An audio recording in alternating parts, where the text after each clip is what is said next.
5 толгойн стратегийн нүүрсний бүлэг ордтой холбоотой 2007 онд гарсан улсын хурлын тогтоолын хэрэгжилтээр санал дүгнэлт гаргах ажлын хэсэг байгуулад дүгнэлтээ гаргасан.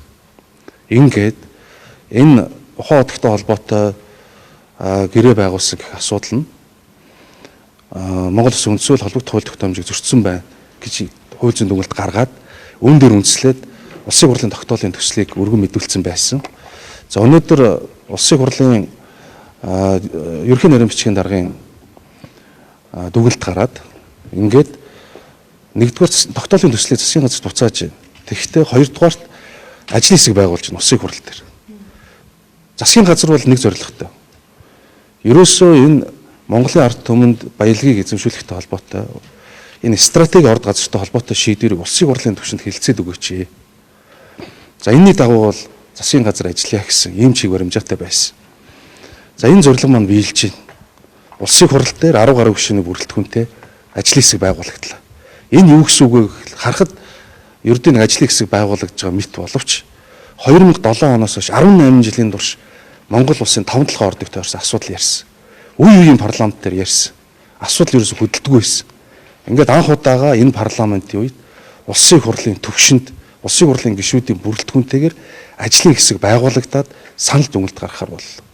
Ямар санал дүгнэлт гаргах нь бол ажлын хэсэг бөгөөд улсын хурлын гишүүдийн бүрэн эрх.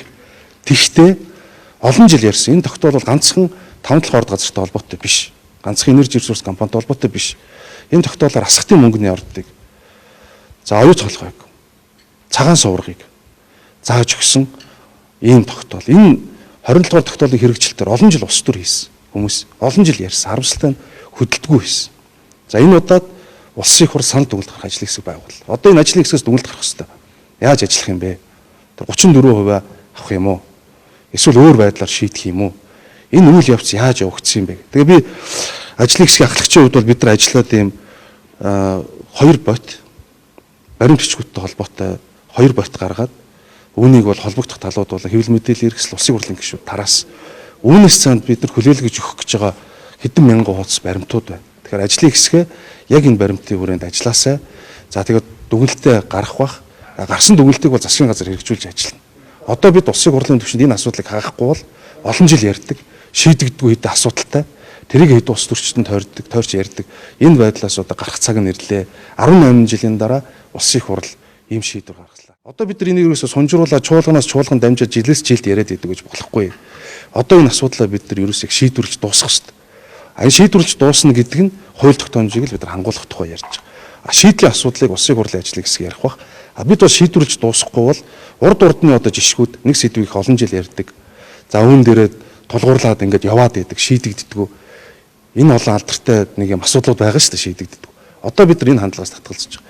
Засгийн газар ямар ч байсан бид бол зорилготой хүрлээ гэж харж их хурлын хилцүүлгийн түвшинд ямар ч аваачлаа. Одоо цаашаа их хурл ажлын хэсгийн санал дүгнэлтээ гаргахаар их хурл дээр хилцээд ингээд засгийн газарт чиглэлөгч улсын хурлын холбогдох шийдвэр гарах байх гэж найдаж байна. Бид үүнийг хэрэгжүүлж ажиллана гэж бодож байна.